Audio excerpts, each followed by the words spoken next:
இன்பமெங்கே இன்பமெங்கே இன்பமெங்கே என்று தேடு.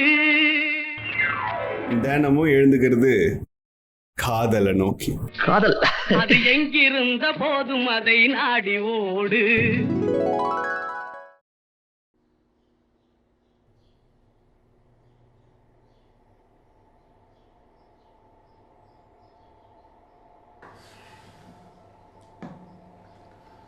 மூணு வயசுல ஸ்கூல்ல சேர்ந்ததுலேருந்து, இன்ஃபேக்ட் பிறந்ததுலேருந்து இங்க படிப்பு தான் எல்லாமே.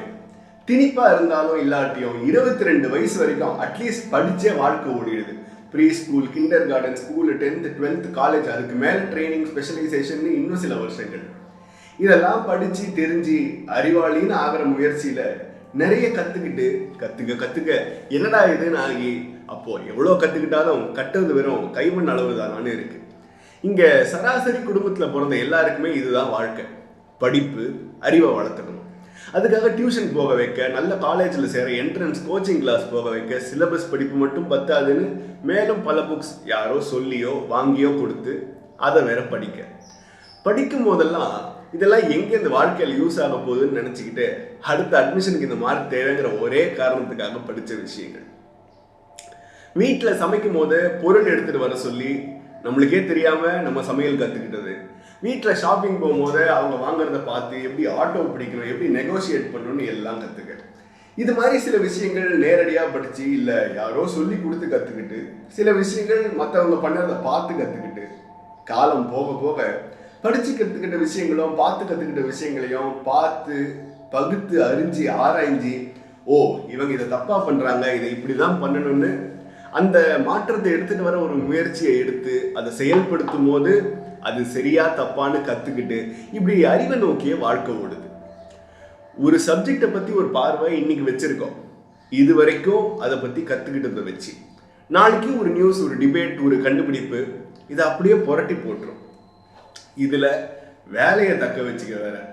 படிச்சுட்டு முடிச்சுட்டு இருந்தால் சர்வைவல் எங்கேருந்து டுடேஸ் மார்னிங் அப்டேட்க்கு அப்டேட்டாக இருந்த காலம் போய் நாளைக்கு என்ன வரப்போகுதுன்னு அதுக்கு ரெடியாக இருக்க வேண்டிய நிலையில இருக்கும்.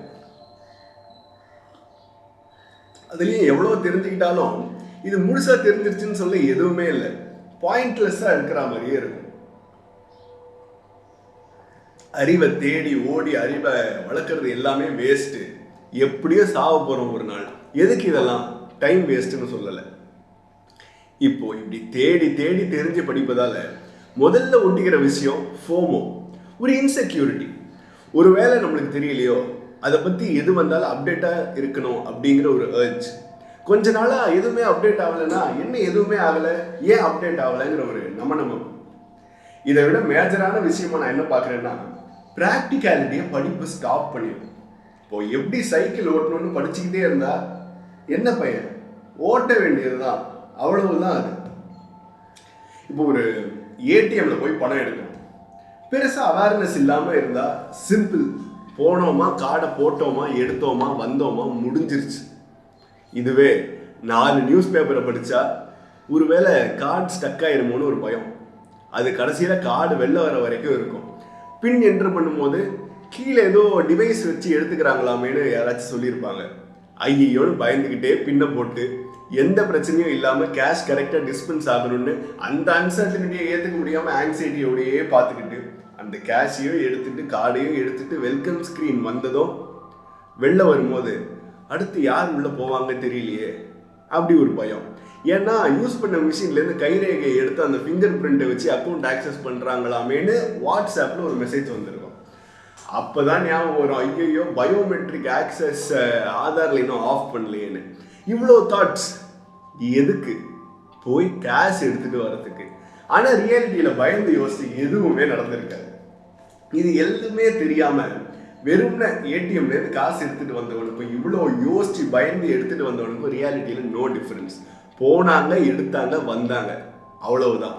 ஸோ அறிவு யோசனைகளை கொடுத்து கொடுத்து ரியாலிட்டியிலேருந்து டிஸ்கனெக்ட் பண்ணுது. அவ்வளோ write off emotions for nothing. எதனால? படித்ததால். ஸோ இன்டலெக்ட் இந்த ஒரு பிரச்சனையை கொண்டு வருது. ப்ராக்டிகாலிட்டியை ரீச் பண்ண விடாமல் தடுக்குது. இன்ஃபேக்ட் படித்ததை உடனுக்குடனே ரிலேட் பண்ணுறது தான் யோசிக்கிறது, அதுதான் ப்ராப்ளமே.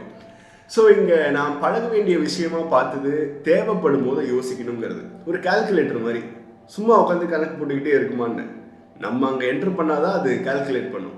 அது மாதிரி தேவைப்படும் போது மட்டும் அங்கே கேஷ் டிஸ்பென்ஸ் ஆகும்போது ஸ்டக் ஆச்சுன்னா அதை எப்படி ஹேண்டில் பண்ணணும்னு எக்யூப்டாக இருந்தேன்னா அந்த ரியாலிட்டி வரும்போது பார்த்துக்கலாம். ஆனால் அப்படி இருக்க நான் கால்குலேட்டர்லையே யோசிக்க தான் செய்யுது மைண்ட்.